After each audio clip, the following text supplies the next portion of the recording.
Welcome to the Serial Killer Podcast, the podcast dedicated to serial killers, who they were, what they did, and how. I am your host, Thomas Vibo Thune, and in tonight's episode, we are back in the United States of America. We travel inland to the Windy City, Chi-Town, the city of big shoulders, also known as Chicago, to take a closer look at one of the serial killer superstars, a man whose murderous activities inspired several films and together with BTK and Bundy personifies the concept of the modern wolf in sheep's clothing. I am, of course, talking about none other than the killer clown himself, John Wayne Gacy. The 1970s were particularly known for the serial killer phenomenon.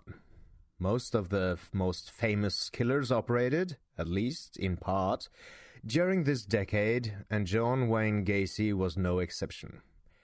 Between the years of 1972 and 1978, he murdered at least 33 young men and boys, although most investigators estimate he killed closer to 40 people.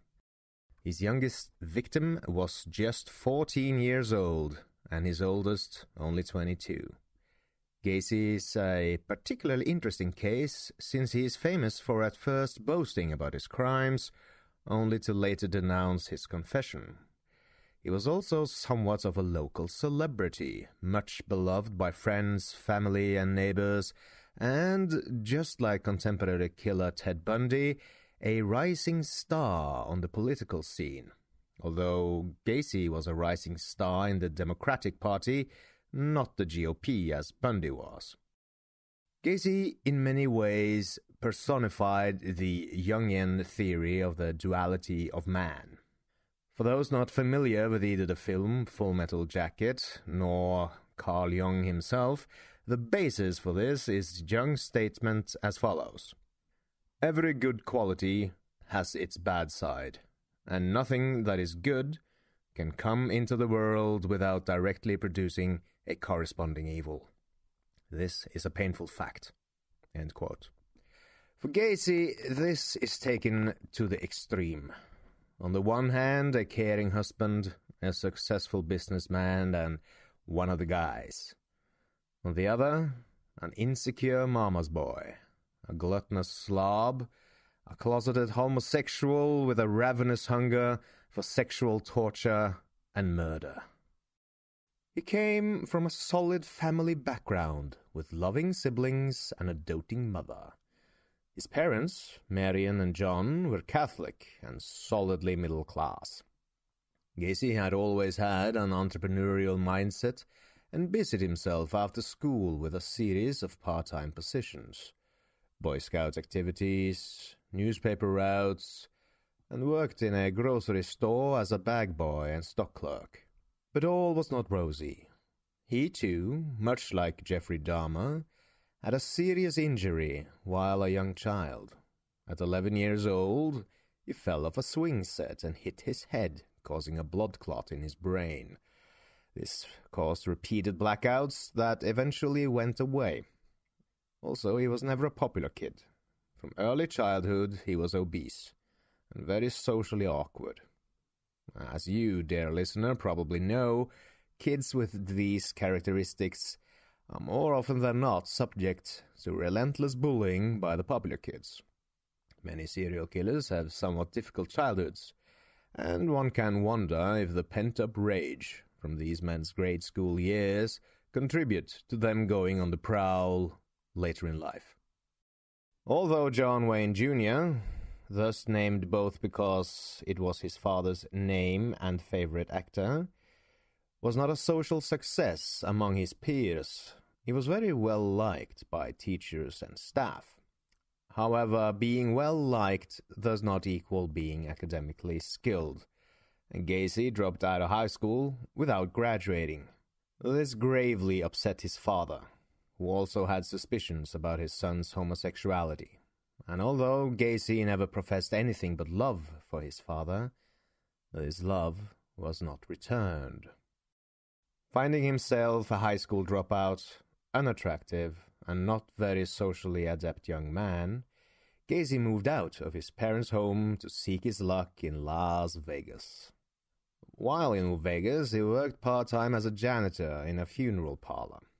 It was not easy finding out much information about Gacy's short career in the undertaking business, but knowing what we do about Gacy's activities as an adult, would you have been happy having him working in the place treating your dearly departed?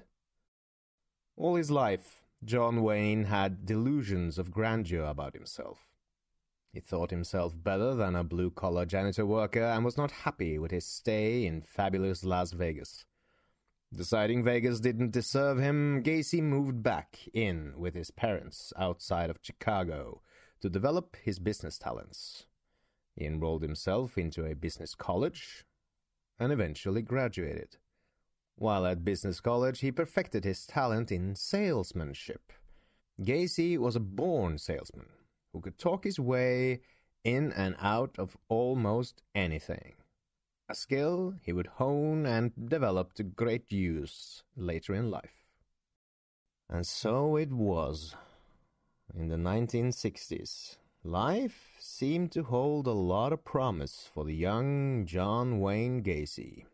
He had landed a respectable job with the Nunn-Bush Shoe Company and moved to Springfield, Illinois, to manage a men's clothing store. But being a simple clothing store manager was not nearly enough for Gacy. He wanted the world and more. And he was certainly an ambitious man, in addition to being a psychopathic serial murderer. In Springfield, he became heavily involved with various voluntary organizations, such as the Catholic Chiro Club, the Federal Civil Defense of Illinois, and he was a commanding captain with the Chicago Civil Defense and was eventually vice president of the Jaycees organization. To top it off, he even managed to get married. In September of 1964, Gacy met and married a co-worker named Marlon Myers, whose parents owned a string of Kentucky Fried Chicken fast food restaurant franchises in Waterloo, Iowa. Fred W. Myers, Gacy's new father-in-law, offered him a position with one of his franchises. And soon after that, Gacy and his new wife moved to Iowa. Yet, his lucky streak would not last much longer. Rumors were spreading around town and amongst JC members regarding Gacy's sexual preference. It seemed that young boys were always in Gacy's presence. Everyone heard the stories that Gacy was homosexual and made passes at the young boys who worked for him at the fast food franchises. Yet people close to him refused to believe in the gossip, until just before the Summer of Love in May of 1968, when rumors became truths. Gacy was indicted by a grand jury in Black Hawk County for allegedly committing the act of sodomy with a teenage boy named Mark Miller. Miller told the courts that Gacy had tricked him into being tied up while visiting Gacy's home a year earlier and had violently raped him.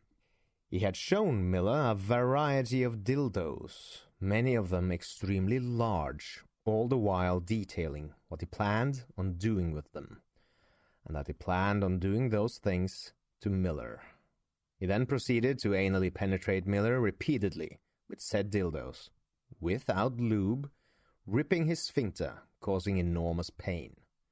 Miller was also repeatedly gagged to induce suffocation, was forced to perform oral sex, and was repeatedly anally raped by Gacy.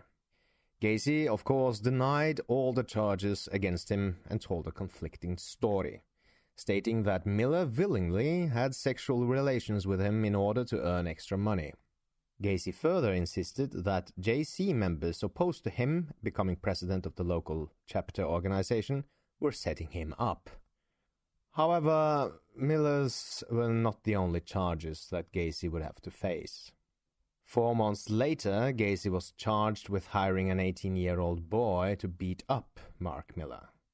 Gacy offered Dwight Anderson $10 plus $300 more to pay off his car loan if he carried out the beating. Anderson lured Miller to his car and drove him to a wooded area, where he sprayed mace in his eyes and began to beat him. Miller fought back and broke Anderson's nose, managed to break away and run to safety. Soon after, Miller called the police. Anderson was picked up and taken into police custody, where he gave Gacy's name as the man who had hired him to perform the beating. A judge thus ordered Gacy to undergo psychiatric evaluation at several mental health facilities to find out if he were mentally competent to stand trial. Upon evaluation, Gacy was found to be mentally competent. However, he was considered to be an antisocial personality who would probably not benefit from any known medical treatments. And that disorder, dear listener, is also known as sociopathy or psychopathy, depending on the severity. Soon after health authorities submitted the report, Gacy pleaded guilty to the charge of sodomy. When the judge handed down the sentence, Gacy received 10 years at the Anamosa State Penitentiary, a maximum time for such an offense. John Wayne Gacy was 26 years old when he entered prison for the first time.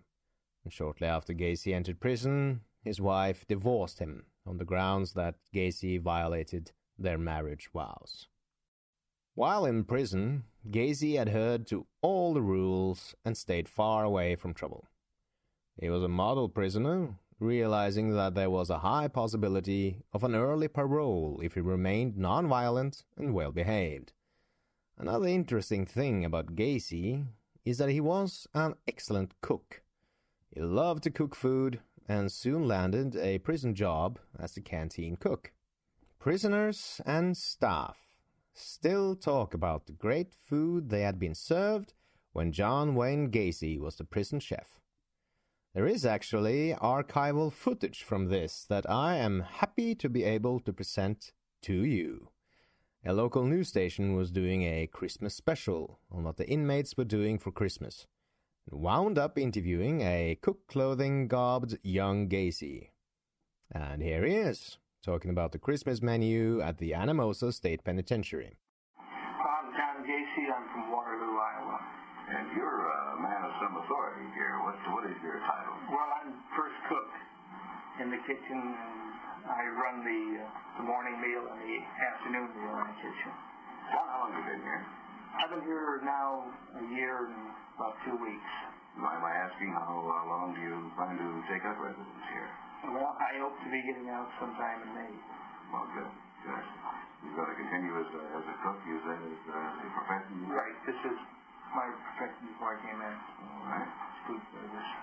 Well, now, how about Christmas time? You do anything special for the guys? What are you planning for? Christmas Eve and Christmas Day, for example. Well, Christmas Eve, the food service department, under the direction of Mr. John Brimer, will prepare stockings that we hand out. Well, actually, the paper bags that'll have fruit, an apple and an orange, and a box of Bridge Mix candy. And this is all from the staff here. They donate this. Then in the cell houses at night, on Christmas Eve, we will serve cookies and hot chocolate to the men in the cell houses. This is around 8:30, 9 o'clock at night. Then from Christmas Day, we serve a regular traditional Christmas dinner. I'll tell us about that. What's that going to be? This is quite a meal. This will be roast whole turkey. We use 25 whole turkeys. There are approximately 540 pounds of turkey that we fix. We start preparing this on the day before. This is all prepared by inmates, and there's 9 cooks under my direction, under the supervision of several supervisors that are assigned to the food area. Along with that, we'll make up 10 bake pans, large baking pans of oyster dressing. We use 8 gallons of oyster in that. And we use the giblets and everything so it doesn't go away from the nice giblets gravy. We'll have candied sweet potatoes and use about 36 gallons of that. And so that they have a choice of potato, we make up 250 pounds of mashed potatoes to go along with it. Along with that, we'll use some 60 pounds of mixed vegetables to serve a mixed vegetable as the second vegetable on the line. We'll have 50 pounds of cranberry sauce made up. And we'll make up a Waldorf salad. And our Waldorf salad is your walnut meat, and we use fresh marshmallows, fresh green grapes, and fruit cocktail, and make up our own whipped cream topping with it. And we sometimes go through as much as 45 gallons of this on the line. The men, with the exception of the turkey, which they get a generous proportion of, and the pumpkin pie that will be served, are allowed to take as much as they want to eat. The only requirement is that you eat what you take.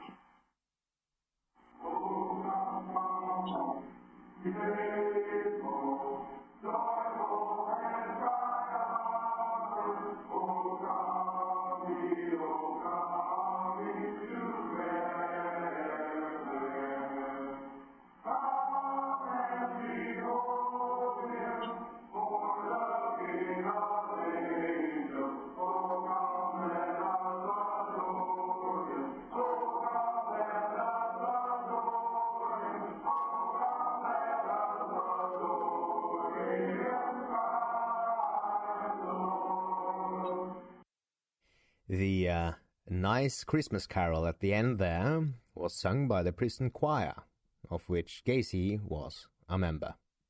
18 months later, on the 18th of June 1970, Gacy's hopes came true. His parole was approved. Gacy left the confines of the prison gates and made his way back to his place of birth in Chicago. While Gacy had been incarcerated, his father had died. This deeply affected him, even though his father never had been very fond of him, and he became depressed. However, he refused to let this stand in the way of his prospects and picked up where he left with business and organizational work. He moved in with his mother, took a job as a chef in a restaurant, and with his mother's help purchased a house in the Chicago suburbs. Gacy tried and succeeded in making friends with his neighbors, all of whom thought of him as a pillar of the neighborhood, all up until his final arrest and trial. But he was not satisfied sexually and sought out young men and boys, often paying them for sex. He was almost put back in jail following yet another sodomy and underage sex charge, had it not been for the witness simply not showing up to court. One would think a homosexual, massively obese, rather ugly-looking man was not exactly what women were looking for back in the 1970s. But on the 1st of June 1972, Gacy married Carroll Hoff, a newly divorced mother of 2 daughters. Gacy had romanced the woman who was in a state of emotional vulnerability, and she fell for him. She was attracted to Gacy's charm and generosity, and she believed he would be a good provider for her and her children. She was aware of Gacy's prison sentence, yet she trusted that he had changed his life around for the better. Carroll and her daughters quickly settled into their new home with Gacy. And Gacy, he threw memorable barbecue parties, in which he invited all those close to him. On one occasion, more than 300 guests showed up to attend one of Gacy's parties.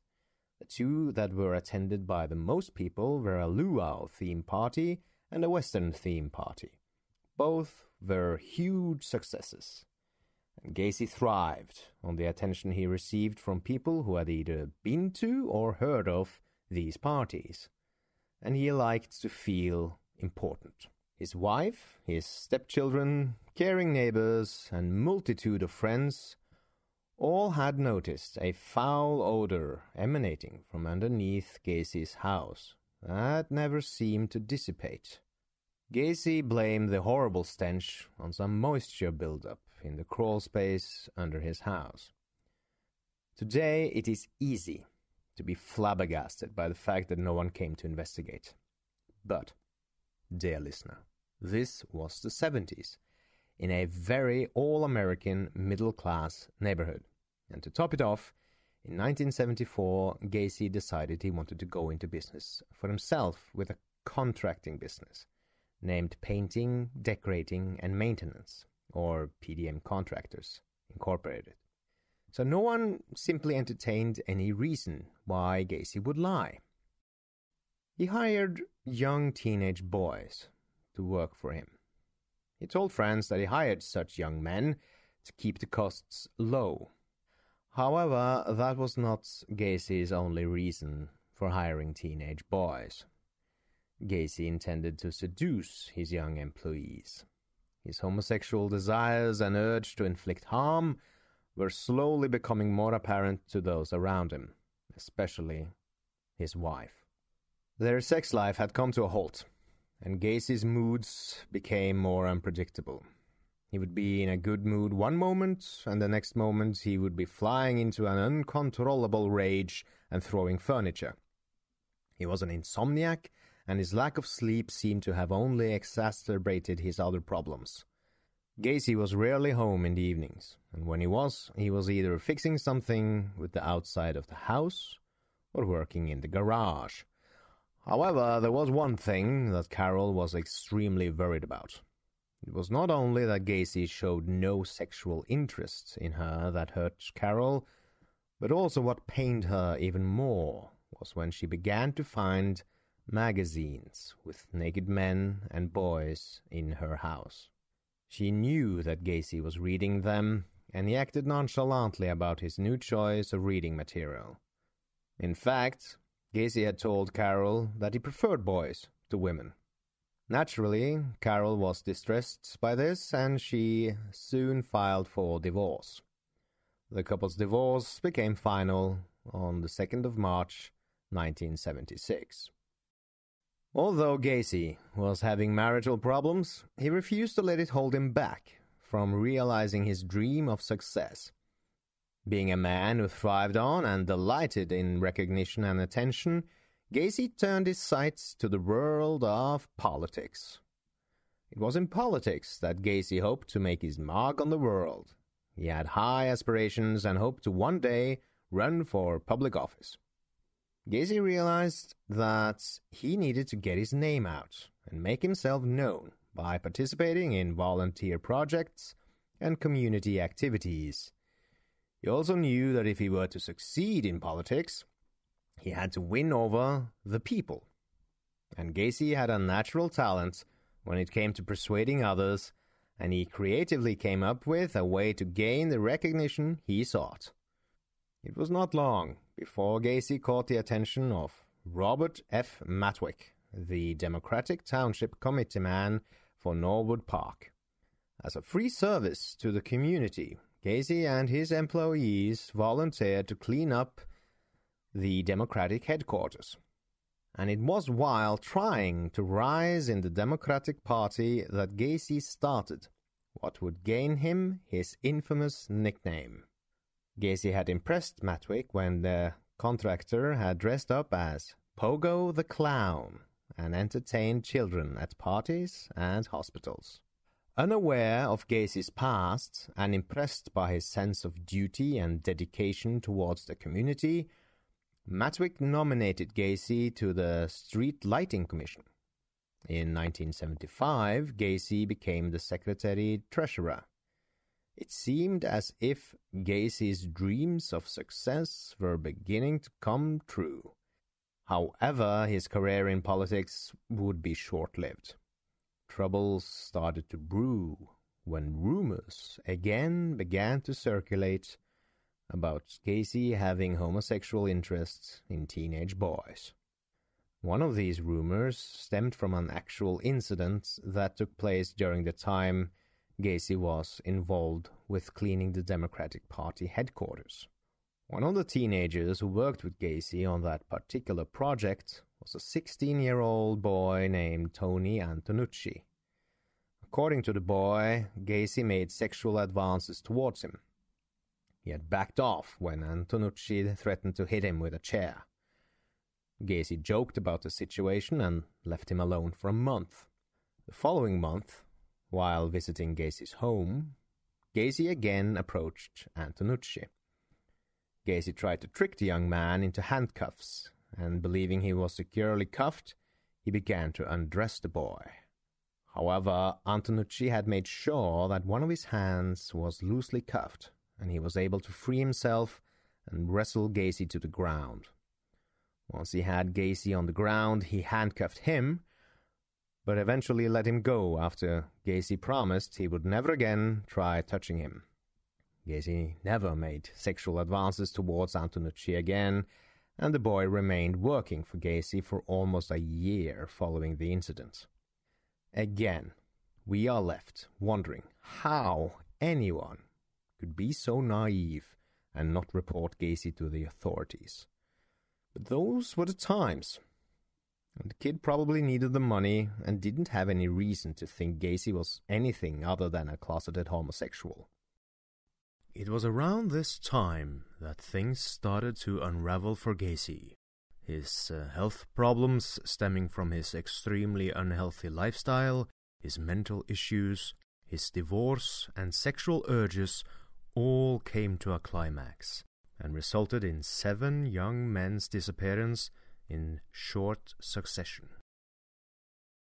17-year-old Johnny Butkovich was like most young men who enjoyed cars, and he took great pride in his 1968 Dodge, on which he was continually working. He particularly loved to race his car, a hobby that cost quite a bit for a young man of 17.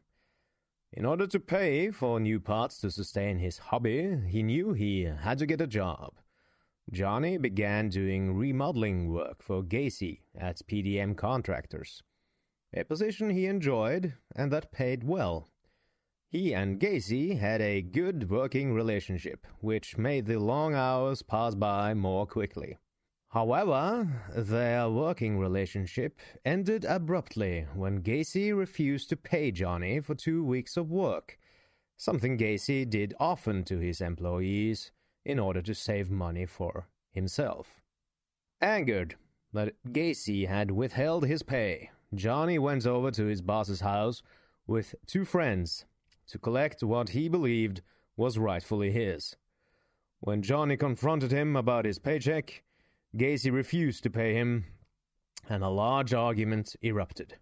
Johnny threatened that he was going to tell authorities that he was not deducting taxes from earnings. Gacy was enraged and screamed at him. Finally, Johnny and his friends realized there was little they could do, and they eventually left Gacy's house.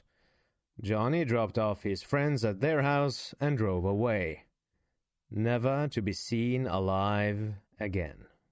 Michael Bonin, also 17, was not too different from Johnny, in that he enjoyed working with his hands. He especially liked doing woodworking and carpentry, and he was often busy with several projects at a time. In June of 1976, he had almost completed work on restoring an old jukebox, yet he never had a chance to finish the job he had begun. While en route to catch a train to meet his stepfather's brother, he disappeared. Billy Carroll Jr. was the kind of boy who seemed to be always getting into trouble ever since his parents could remember. At the age of 9, he was in a juvenile home for stealing a purse, and at age 11 he was caught with a gun. Billy was mischievous and spent most of his time in the streets in uptown Chicago. At the age of 16, Billy was making money by arranging meetings between teenage homosexual boys and adult clientele for a commission. Although Billy came from a very different background than Michael Bonin and Johnny Butkovich, they all had one thing in common: John Wayne Gacy. Just like Johnny and Michael, Billy also disappeared suddenly. On the 13th of June, 1976, Billy left his home and was never seen alive again. An avid camper, outdoorsman, and horse lover, 18-year-old Robert Gilroy was on the 15th of September 1977 supposed to catch a bus with friends to go horseback riding out, but he never showed up. His father, who was a Chicago police sergeant, immediately began searching for Robert when he heard that his son was missing. Although a full-scale investigation was mounted for his son, Robert was nowhere to be found. Gregory Godzik loved his job with PDM contractors, and he didn't mind doing the odd jobs that his boss required of him, such as cleaning work. The money from his job also allowed for him to buy parts for his 1966 Pontiac car, a time-consuming hobby, and he was proud of his car. Although it was a bit of an eyesore, it served its purpose. On the 12th of December 1976, Gregory dropped his date off at her house, a girl he had a crush for some time, and drove off towards his home. The following day, police found Gregory's Pontiac, but Gregory was missing. He was 17 years old. On the 20th of January 1977, 19-year-old John Schick also disappeared, much like the other young men before him. He had driven off in his 1971 Plymouth Satellite and was never seen again. Interestingly, a short while after the young man vanished, another teenager was picked up by police in a 1971 Plymouth Satellite while trying to leave a gas station without paying. The young man said that the man he lived with could explain the situation. The man was Gacy, who explained to police that Schick had earlier sold him the car. Police never checked the car title, which had been signed 18 days after Schick's disappearance, with a signature that was not his own. In Leindecker's The Man Who Killed Boys, the author points out that Schick had known not only Gregory Godzik and Johnny Butkovich, but had also, and I quote, been an acquaintance of John Gacy, although he hadn't worked for PDM contractors, end quote. More than a year later, another young man named Robert Peast would vanish mysteriously. The investigation into his disappearance would lead to not only the discovery of his body, but the bodies of Butkovich, Bonin, Carroll, Schick, Gilroy, and 27 other young men, who all had suffered similar fates. It would be a discovery that would rock the foundations of Chicago and shock all of America. Robert Peast was only 15 when he disappeared from just outside the pharmacy where he had worked just minutes earlier. His mother, who had come to pick him up from work, had been waiting inside the pharmacy for Robert, who had said he'd be right back after talking with a contractor who had offered him a job. Yet Robert never returned. His mother began to worry as time passed. Eventually, her worry turned to dread. She searched the pharmacy area outside and inside, and still Robert was nowhere to be found. 3 hours after Robert's disappearance, the Des Plaines Police Department was notified.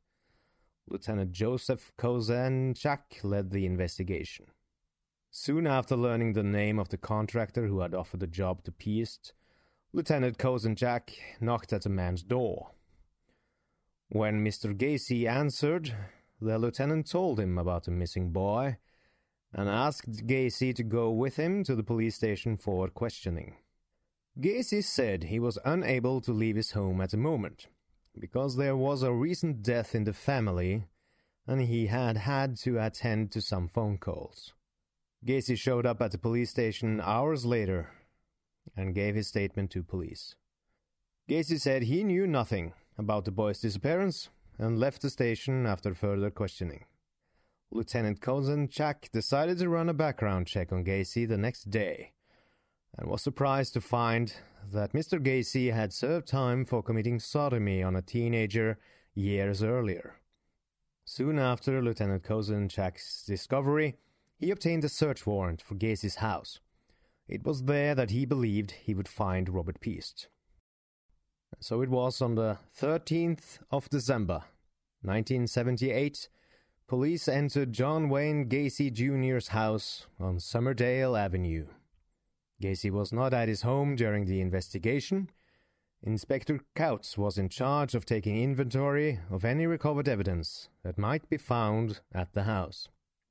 Some of the items on his list that were confiscated from Gacy's home were a jewelry box containing 2 driver's licenses and several rings, including one which had engraved on it the name Maine West High School class of 1975 and the initials JAS, a box containing marijuana and rolling papers, 7 erotic movies made in Sweden, pills including amyl nitrate and Valium, a switchblade knife, a stained section of rug, color photographs of pharmacies and drugstores, an address book, a scale, books such as Tight Teenagers, The Rights of Gay People, Bike Boy, Pederasty, Sex Between Men and Boys, 21 Abnormal Sex Cases, The American Bicentennial Gay Guide, Heads and Tails, and The Great Swallow. A pair of handcuffs with keys, a 3-foot-long 2x4 wooden plank with 2 holes drilled in each end, a 6mm Italian pistol with possible gun caps, police badges, an 18-inch rubber dildo was also found in the attic beneath the installation, a hypodermic syringe and needle, and a small brown bottle, clothing that was much too small for Gacy, a receipt for a roll of film with a serial number on it from Nissan Pharmacy, also nylon rope. 3 automobiles belonging to Gacy were also confiscated, including a 1978 Chevrolet pickup truck with a snowplow attached that had the name PDM Contractors written on its side, a 1979 Oldsmobile Delta 88, and a van with PDM Contractors also written on its side. Within the trunk of the car were pieces of hair that were later matched to Robert Peast's hair. Further into the investigation, police entered the crawl space located beneath Gacy's home. The first thing that struck investigators was a rancid odor that they believed to be sewage.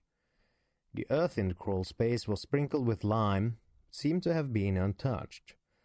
Police found nothing else during their first search, and eventually returned back to headquarters to run tests on some of the evidence and research the case more. Gacy was called into the police department and told of the articles they had confiscated. Gacy was enraged and immediately contacted his lawyer. When Gacy was presented with a Miranda waiver stating his rights and asked to sign it, he refused when instructed by his lawyer. Police had nothing to arrest him on and eventually had to release him after more questioning about the Peast boy's disappearance. Gacy was put under 24-hour surveillance. During the days following the police search of Gacy's house, some of his friends were called into the police station and interrogated. Gacy had told his friends earlier that police were trying to charge him with a murder, but claimed he had nothing to do with such a thing. From the interviews, police gathered little information on any connection with Gacy to Robert Peast. Friends of Gacy could not believe he was capable of killing a teenage boy. Frustrated due to the lack of evidence that police had linking Gacy to Peast, they decided to arrest Gacy on possession of marijuana and Valium. Unknown to police at the time, Gacy had recently confided in a friend and co-worker a day before his arrest that he had indeed killed. Gacy further confided in his friend, a friend it seems impossible to identify in this day and age, that he had killed about 30 people because they were bad and trying to blackmail him. Around the time Gacy was arrested, he was awaiting action on a case in which he had been charged with rape. In the spring of 1978, a young man named Jeffrey Ringgold had suffered a very similar fate to that of Mark Miller. Gacy had picked up Ringgold, who was walking along the cold Chicago streets with an invitation to smoke marijuana. He had then forced a chloroform cloth over Ringgold's mouth and nose, resulting in him passing out. When Ringgold had woken up intermittently during the drive to Gacy's house, Gacy forced more chloroform into his lungs. When he finally woke up at Gacy's home, he was handcuffed to Gacy's bed and endured sexual torture for what must have felt like many, many hours. His anus was ripped, he was forced to perform oral sex, and Gacy repeatedly anally raped him. He was, however, one of the lucky ones that Gacy actually let go. A few months before Gacy's arrest, determined to find his rapist, Ringgold waited by one of the highway exits that he was able to remember during one of his wakeful episodes in Gacy's car, before being chloroformed again. Finally, after hours of waiting by the exit, he spotted the familiar car and followed it to Gacy's house. Upon learning Gacy's name, he immediately filed charges of sexual assault. And so it was. Finally, after intense investigation and lab work into some of the items confiscated by police from Gacy's house, and after the charges of sexual assault filed by Ringgold, police came up with critical evidence against Gacy. One of the rings found at Gacy's house belonged to another teenager who had disappeared a year earlier, named John Sick. They also discovered that 3 former employees of Gacy had also mysteriously disappeared. Furthermore, the receipt for the roll of film that was found at Gacy's home had belonged to a co-worker of Robert Peast, who had given it to Robert the day of his disappearance. With the new information, investigators began to realize the enormity of the case that was unfolding before them. It was not long before investigators were back searching Gacy's house. Gacy had finally confessed to police that he did kill someone, but said it had been in self-defense. He said that he had buried the body underneath his garage. He told police where they could find the body, and police marked the gravesite in the garage, but they did not immediately begin digging. They first wanted to search the crawl space under Gacy's house.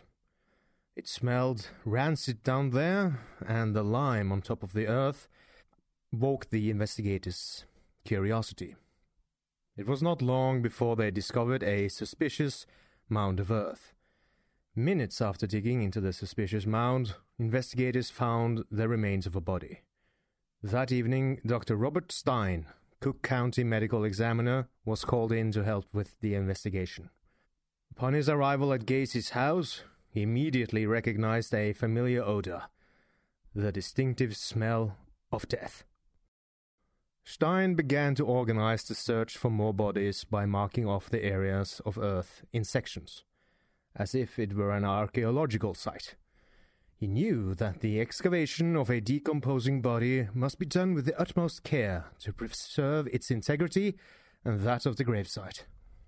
Throughout the night and into the days that followed, the digging progressed under the watchful eye of Dr. Stein.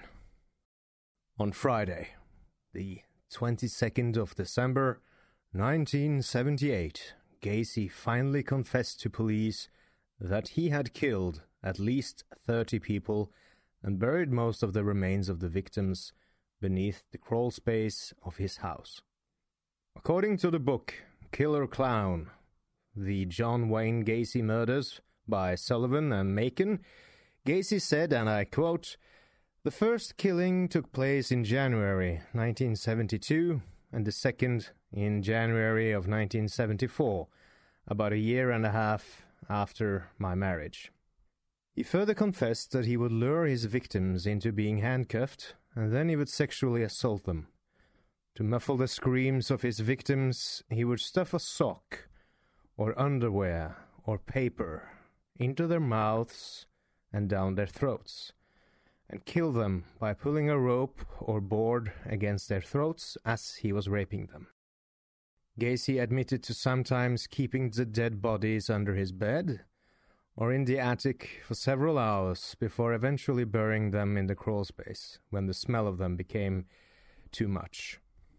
On the first day that the police began their digging, they found 2 bodies. One of the bodies was that of John Butkovich, who was buried under the garage. The other body was the one found in the crawl space.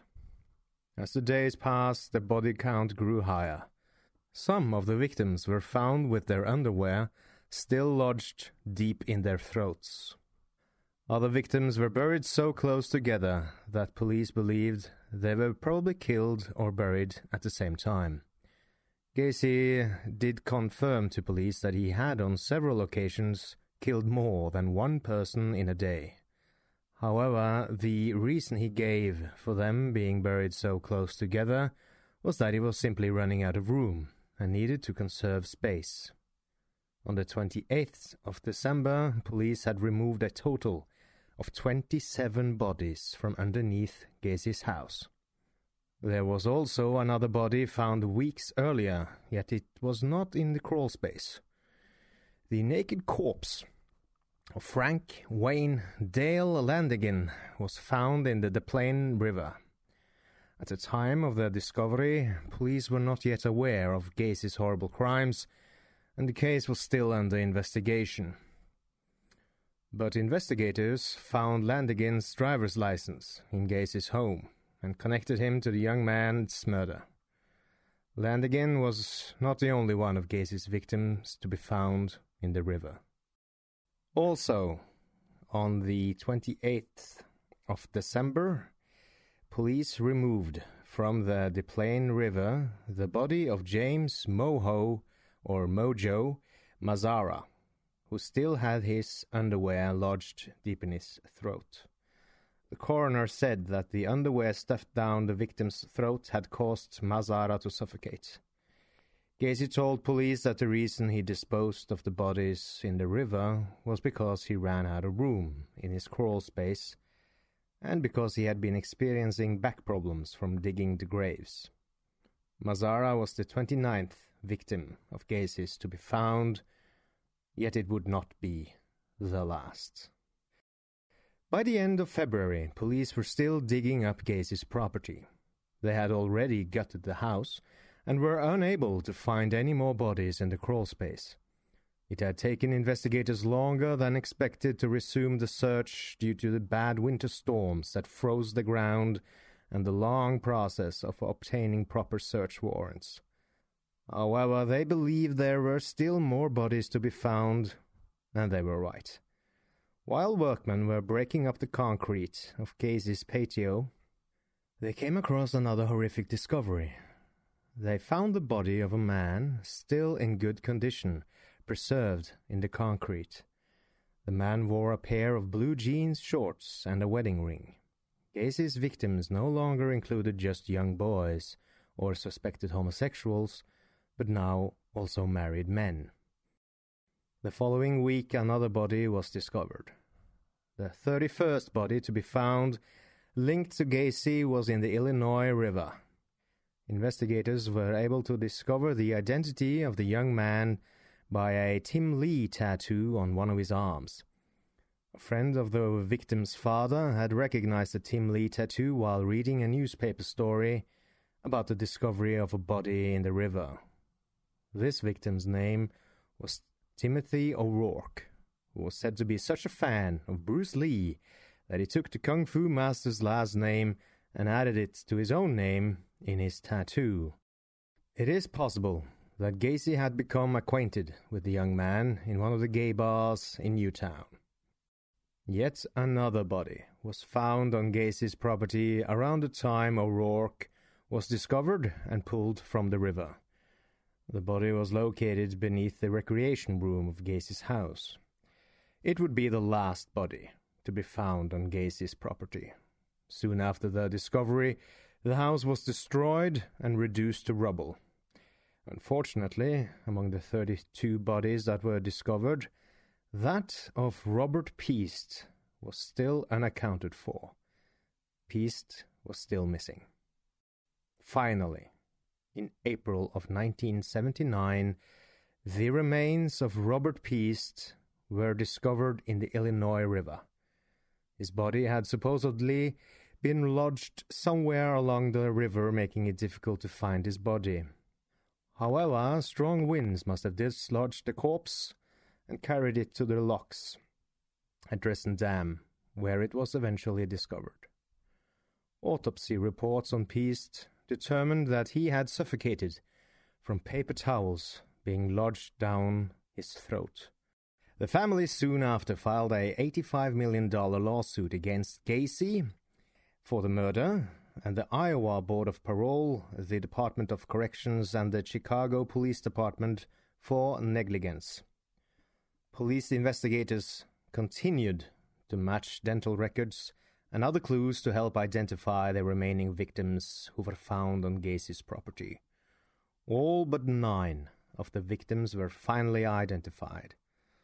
Although the search for the dead had finally come to an end, Gacy's trial was just beginning. At the dawn of a new decade, on the 6th of February 1980, the trial of John Wayne Gacy Jr. began in Cook County Criminal Courts Building in Chicago, Illinois. Gacy's defense attorneys did not initially state that Gacy's confession was false, but instead chose the more predictable route of the insanity plea. A plea that is very difficult to prove, but the only one that would give Gacy any hope of ever being a free man again. Although prosecutors were annoyed by Gacy's insanity plea, it was something they had expected and were well prepared for.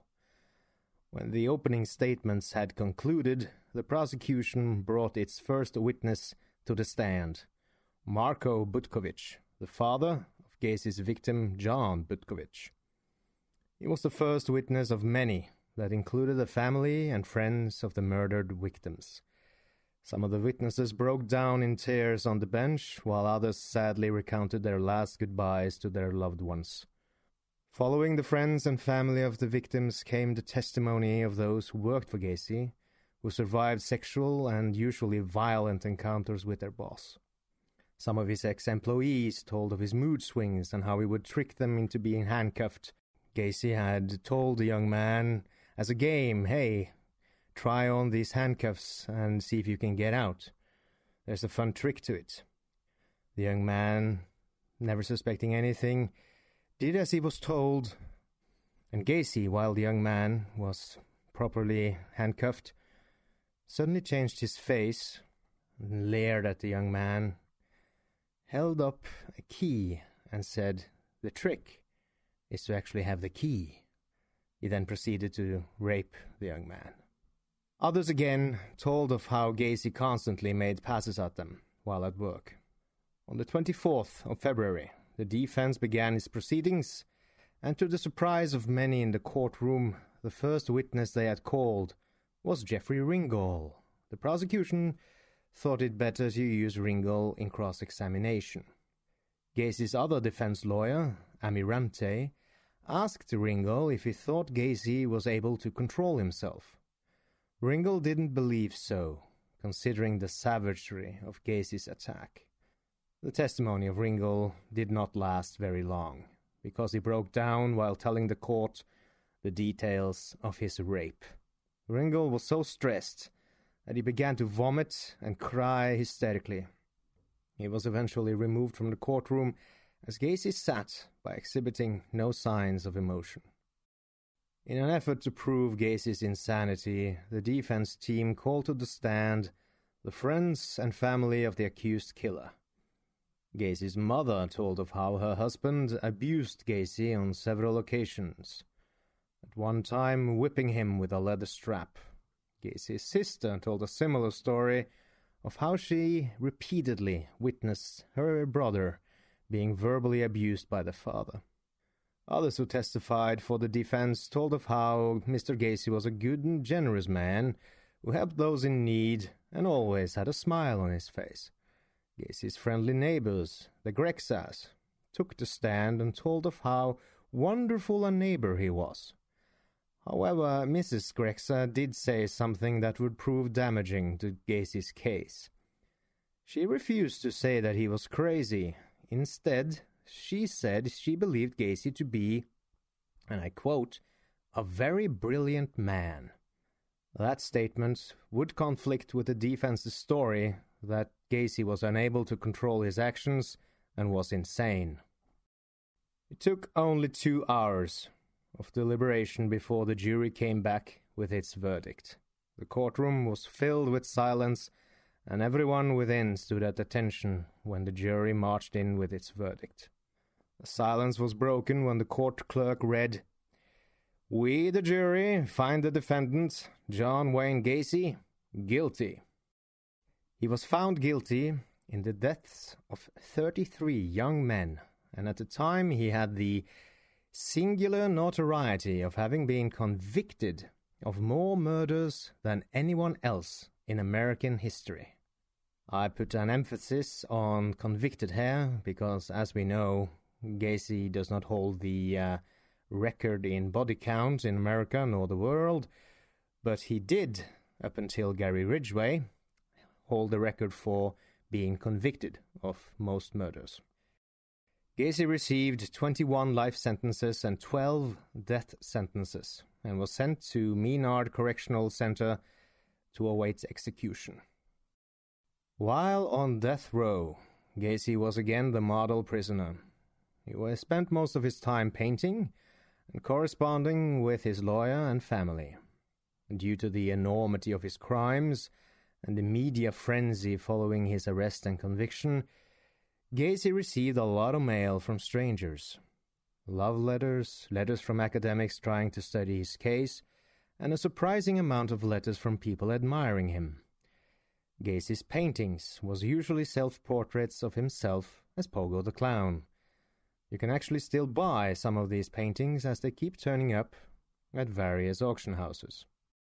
In your humble host's opinion, these paintings are not really good. They are similar to that of a child's painting. But they are interesting, that is for sure. Gacy also received several visitors, and it was not long until he started talking about how he had been framed, how his confessions were all lies, and being one of the serial killer superstars, I have for you a small treat.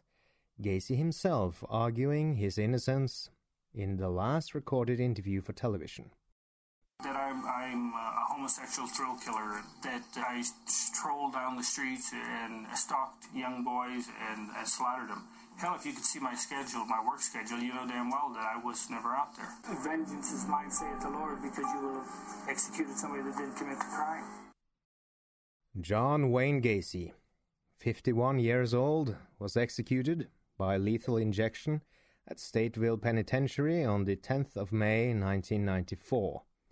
His last meal consisted of a dozen deep-fried shrimp, a bucket of original recipe chicken from KFC, a pound of fresh strawberries, and French fries. Before the execution began, his last words were, and I quote, "Kiss my ass." Gacy's execution was not a smooth one. After the execution began, the lethal chemicals unexpectedly solidified, clogging the IV tube that led into Gacy's arm, and prohibiting any further passage. Blinds covering the window through which witnesses observed the execution were drawn, and the execution team replaced the clogged tube with a new one.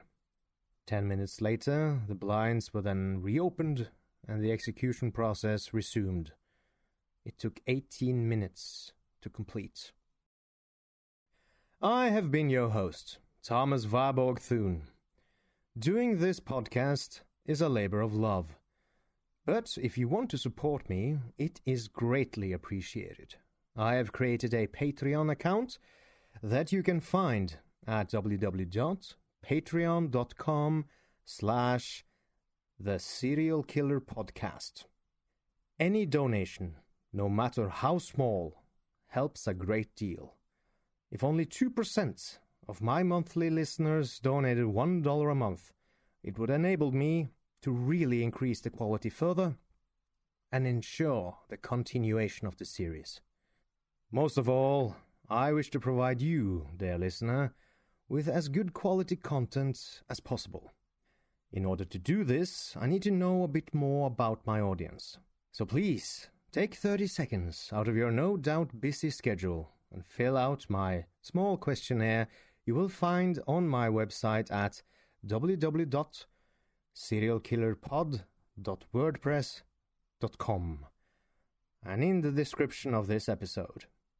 Finally, as always, if you enjoy this podcast, please subscribe to it. Thank you, dear listener, for listening, and join me next time for another tale of serial murder. Good night, and good luck.